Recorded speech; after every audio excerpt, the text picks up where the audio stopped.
Hey, good morning everybody. It's nice and hot here today in Melbourne. It's going to be around 30 degrees Celsius today.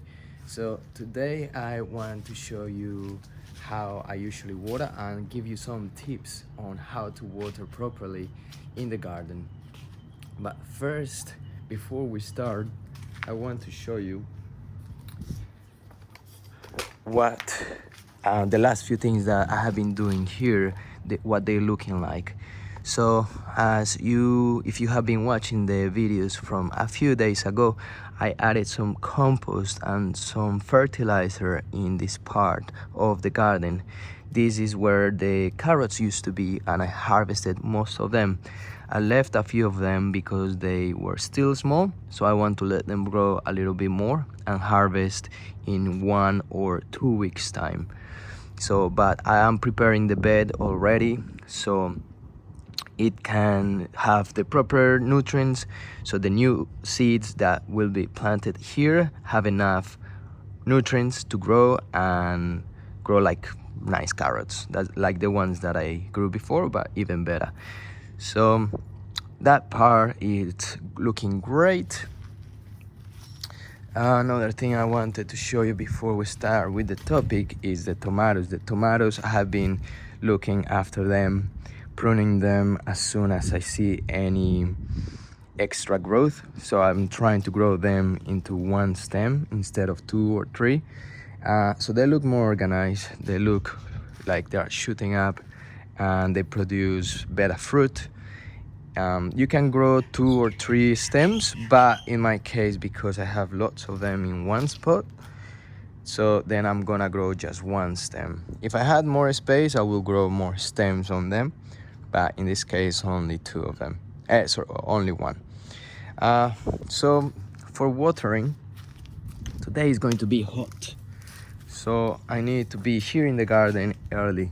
So let's start with the first tip. The first tip is to start watering your garden as early in the morning as possible before the sun appears. So the reason for that is that you want the plants to absorb as much water as they can just before the sun comes, because when the sun comes and the heat of the day hits, it will evaporate the water around the soil. So if you evaporate just before early in the morning, then less water is going to evaporate, and the more the plants will benefit from that moisture. Second tip, try not to water the leaves of the plants. In this case, it's a little bit hard for me to not water the leaves because there is a lot of plants in one spot. That, for example, when I water my herbs, the herbs grow in pots, so just small pots. So instead of watering on top of them like this, I just go here and water the soil. So that will prevent a lot of fungal diseases. It will also prevent the leaves from getting stressed, because sometimes when the sun is hitting on them and then you apply water, they get quite stressed and sad. They look sad and they don't look their best. So try always watering in the bottom of the plants. In this case, it's hard not to. I can go like this maybe, but I also want to water the surroundings of it. Same as this bed, plenty of leaves in there, so I just go around here.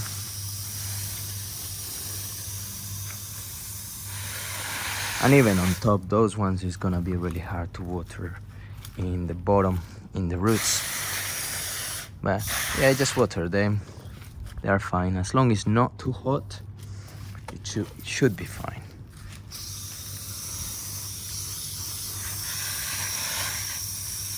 So just like that.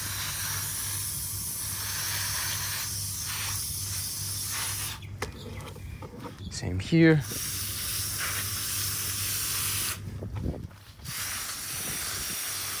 Great, so that's the second tip. The third tip, let me think about that. Just give me a minute. So just went on this website that helps me to organize the topics. So water selectively. So water, some plants require more water than others, and some of them may be in a different spot where it's more shaded, such as this one. So these ones don't need as much water, but still they probably, you need to make sure that they are moist enough so they don't dry up. Another thing to take in consideration is how much of that plant you have in one pot. If you have a lot of them, like in the case of this lemon balm, what happened here is that there was growth coming from everywhere, like all the pot was full and then they were coming here. It looked beautiful, but after a while it was struggling because we were entering the summer and the plant ended up becoming like this, like dry. So what I did is cut half of the growth that was here and just let the other half grow, and the new growth is coming up and is looking nice and green, as you can tell.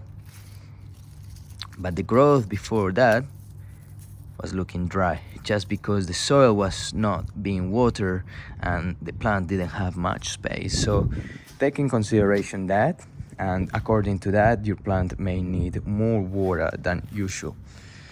For example, this part of the garden, which is being hit by the sun a lot throughout the day, the sun comes from that spot, comes up here.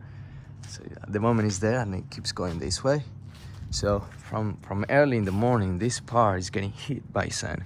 So this here, I try to water a little bit more.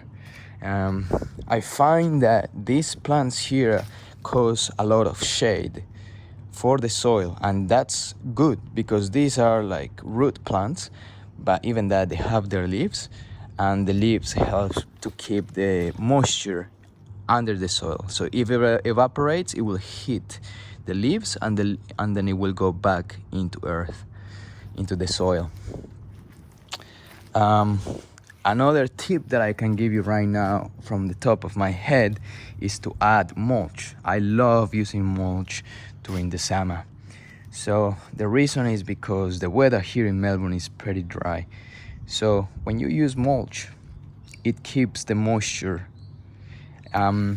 So what it does is just is used as a cover for the soil that is under that. So whatever water tries to evaporate, it will hit on those mulch pieces and it will just go back onto the soil. The same principle as the leaves in this part of the garden. Also, the mulch dries a lot. So, if anything is evaporating, those ones that are drying up, they will absorb that moisture, retain it for a little bit longer. And going along with retaining moisture, another tip that I can give you is to use compost. So good nutritional compost that you can grab from anywhere. So in my case, I got some worm castings, and worm castings are probably one of the best compost that you can add to your soil. And the reason for that is because they absorb a lot of water and they retain it as well. So a good example right now that I can show you, it's a few days ago when I was harvesting my worm castings. If you haven't watched the video, it's probably 3-4 videos before this one. I added some of that into that strawberry pot. So I don't know if you can tell, but this part here looks more moist. So this is all the worm castings that I added to this pot. But if you look around here, it's a little bit, oh, it's still moist, but after a while it all will go dry, but it will take a little bit longer to get to that point. So adding compost, it's another good tip that I can give you right now. I mentioned water at the right time, so as early as possible as you can, so you minimize the risk from slugs and fungal diseases. Trap water, that's a topic that I don't know much about it, but I'm interested in there is these clay pots that you seem to fill up, and then you dig it into the soil, and they release water very slow. And so that part of the garden or that part of the soil where that pot is planted will be moist constantly. Not super moist, but just enough so the plants are happy. So maybe have a look in Google for that one, and I may do a video in the future about that, but I haven't explored much about it, so I don't know much about the topic. So irrigate efficiently. So if you have a good irrigation system, in this website they recommend to have, if you want to automate watering, opt for drip irrigation system or leaky hoses over sprinkles. So in my case, I decided, I used to have one that used to be like a tube and it had holes on it and it would like spray down, but it was too strong and I don't know, I didn't feel like it was the right thing, and I decided to buy some of these. This is like a dripping hose. It's a very tiny one, but it works really well, and it goes all along here, this path, and it waters automatically. So I have talked about this topic, about my irrigation system, which I love so much. I bought it probably around 5-6 years ago. It's been a long time, and I haven't changed the batteries. Now the machine is asking me for batteries, but it's still working. And this is the brand. It's called Linktap. Very reliable. It has an app, so you can control everything from the app, and you can set up pretty much anything that you want. So this thing will allow the water to come out or to close.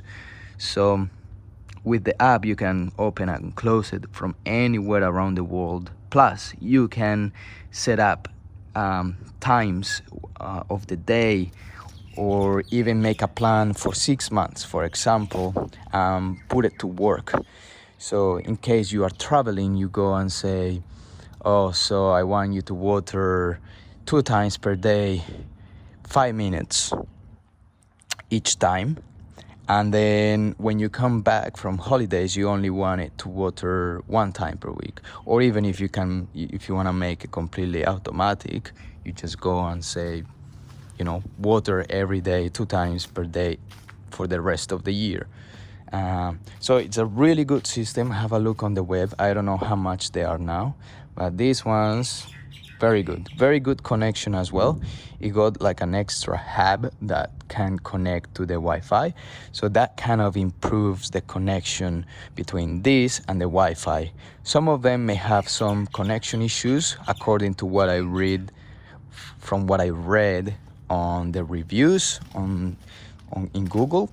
So for this one was the only one that I found good reviews about the connection, or maybe there is more, but this is the one that I went for, and it was a good price. It's not cheap, but it's not too expensive for all the job that it saves you. It was around $150 to $200 in that time. So that's another tip. Have a good irrigation system, and probably used like this type of hose. So drip irrigation system, or leaky hose is what they call here on this website. Let me look for another tip. Irrigate efficiently, pick pots with care, add organic matter. That's what I was talking about. The worm castings, for example, they retain a lot of water. Mulch regularly, which I use sugar cane organic mulch. Collect rainwater. That's something that I haven't explored with, but I find it really interesting. It's just that this is not my house. We don't own this property, unfortunately. I wished I do, but if I did, I would have already maybe some rainwater collection system around here. That would be beautiful, just to save water and just make things cheaper. Another thing is getting rid of weeds. Of course, weeds will take a lot of water as well. And I mean, you don't need weeds for anything in the garden. You don't need weeds, so get rid of the weeds as soon as possible. Try to get rid of them when they are small. I know it's a lot of work, but it saves you more work in the future. So that's pretty much all for today. I'm just thinking what other topic I would like to talk about in the next video, but at the moment I don't have anything else that I have to do around the garden, so it will be a surprise, the next topic on the next video here on the channel. So thanks for watching. If you enjoy the content of the channel, please don't forget to subscribe. If you find the information here helpful, give it a like. It will help me a lot to grow on my channel. And please share it with someone that you think will benefit from this information, and maybe someone that you want to encourage to start their gardening journey. So that's all for today. I'll see you all guys soon. Have a nice day, everybody.